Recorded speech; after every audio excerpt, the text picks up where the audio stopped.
not polite to stare. Somebody must have really hated you to do this. Well, before you start making mental notes on all the possible names that could be on that list, let's talk about the latest reason I'm hating you. You're not pleased I'm taking custody of Parker? No, Rosanna. I am not pleased. I am furious. You hear that I am kidnapped, and then suddenly you have the perfect opportunity to sneak into town and take my son? Nobody snuck around. Everything I did has been perfectly open and legal. Well, you can choke on that court order. I want my boy. Where is he? He's taking a nap. Well, he's coming with me. And if you step 1 foot in my way, so help me. I won't.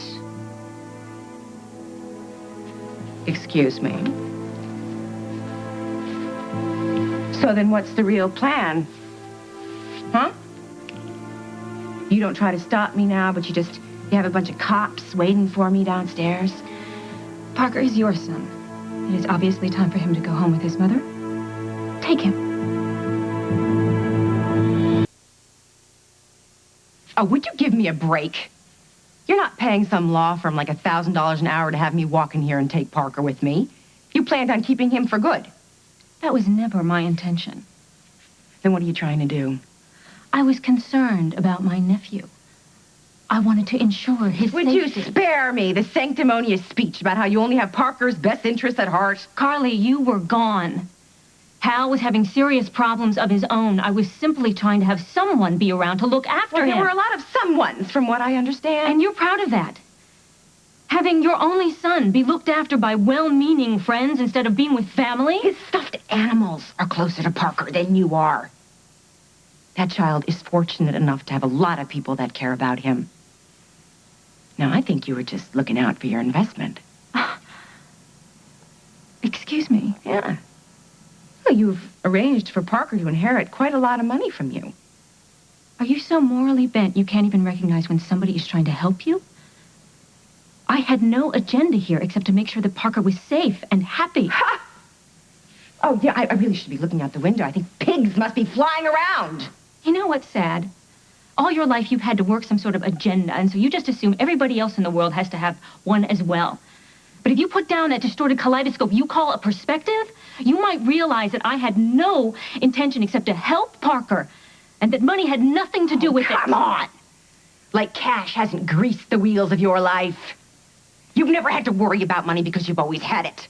Well, not me. I've had to fight for every single penny, so don't start giving me this speech. Can we please not go down this road? You can actually hit the road now that you've accomplished this mission of mercy. Where are Parker's things? Can I just ask you one question? How do you plan on taking care of Parker right now? That's really none of your business. Do you think that he's going to enjoy an indefinite stay at Oakdale Memorial while doctors look for a cure for you? And Jack is running around trying to find the criminal that did this to you, and all sorts of creeps are coming out, offering information to get the reward money? Do you really want to put your son in the middle of all that?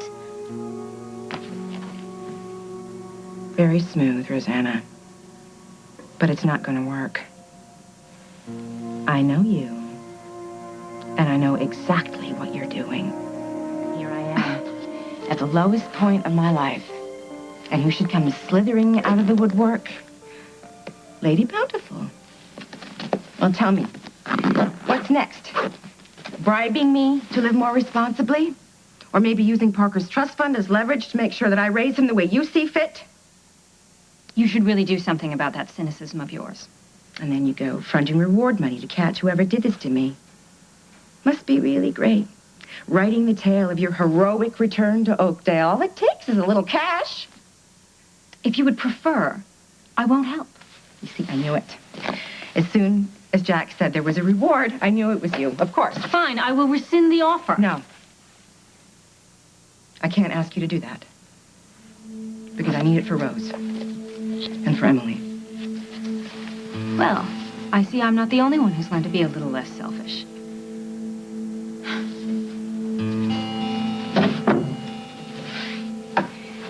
You know, Rosanna, I'm not going to play this little game of yours. You have finally found a way to get even with me, right? A way to put me in my place. And you want to make sure that I know I'm a worm while you sit at the right hand of the god with a key to Fort Knox. We both know why you're doing that, don't we? I'm gonna love hearing this. That's a very short answer. Mike Kasnoff.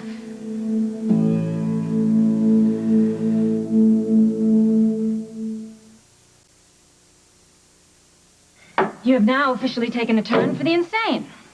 Admit it. You have never gotten over what I had with Mike Kasnoff. What you had or what you did? Oh, come on. Mike was a big boy. He made a choice. Me? But how could that possibly happen to Princess Rosanna Cabot of Cabot Motors, a woman who's always gotten whatever she's wanted? Well, except that once. You wanted Mike, and you lost him because of me. Well, that was a lesson learned. So my heart is not as open as it used to be. Life moves on. Well, now look at you, all well-adjusted. What's sick is you're twisting this around so that I'm trying to help you in order to get even. You can keep your help. I'm happy to be alive. I have my son, I have Jack, and I do not plan on owing you anything. Well, that's all well and good, but have you looked at yourself in the mirror lately? Have you seen the face that Craig saw? Just about sent him running. How do you know about that? It's a small town. People talk. What if they never find this evil Dr. What's-his-name, Weston, and they never find a cure for you? They never find him, you don't ever get better, perhaps you even get worse. Yeah, how do you think Jack is going to react? Sure, he loves you now, but what if one day he turns to kiss the face on the pillow beside him, and he realizes this is as good as it's going to get? You think he's going to stick around for that? Who's going to be there for you then? What's going on, ladies? Hello, Jack. We were just discussing the reward for the doctor who did this to Carly and her friends. I was going to tell you about this, Carly, but No, then Jack, you went really, off from the listen to hospital. me. It's okay. As far as I'm concerned, that money is for Rose. And for Emily. We have to find her. I was hoping you'd figure it that way. I'm sorry if I worried you. I just wanted to see Parker. Yeah, where is he? He's taking a nap. How long before he wakes up? You know what? I think it's best if Parker does stay here with Rosanna for a while, at least until I get out of the house. No, I don't think we should go that way. You don't? No. Parker's coming with us. Pack his things. So this Judge Clark, he kind of gave me a hard time for wanting to collar Barbara for your disappearance. And after he heard what she did, kind of felt like he owed me one. That's how we got the custody settled so quickly. Parker's all yours. I just love it when you pull strings. You are my best friend in high places. Detective Snyder, Hey! I was setting everything up when I heard you come in. Great. Setting what up? Don't you work at the hospital? What's going on? Yeah, well, now she works for you. Carly, meet Sandy. She's your very own private duty nurse. Hi. Jack. Hey, Parker, guess what? Come here, buddy. Sandy has some surprise for you upstairs. And if you don't get upstairs right now and find out what it is, I'm just going to have to tell you what it is. Then it won't be a surprise anymore.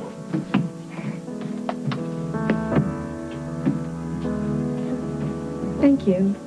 Hey. Everybody needs a mission in life. And mine seems to be either trying to win your heart or trying to save your butt. So either way, I accept it. You are always the best thing that keeps happening to me.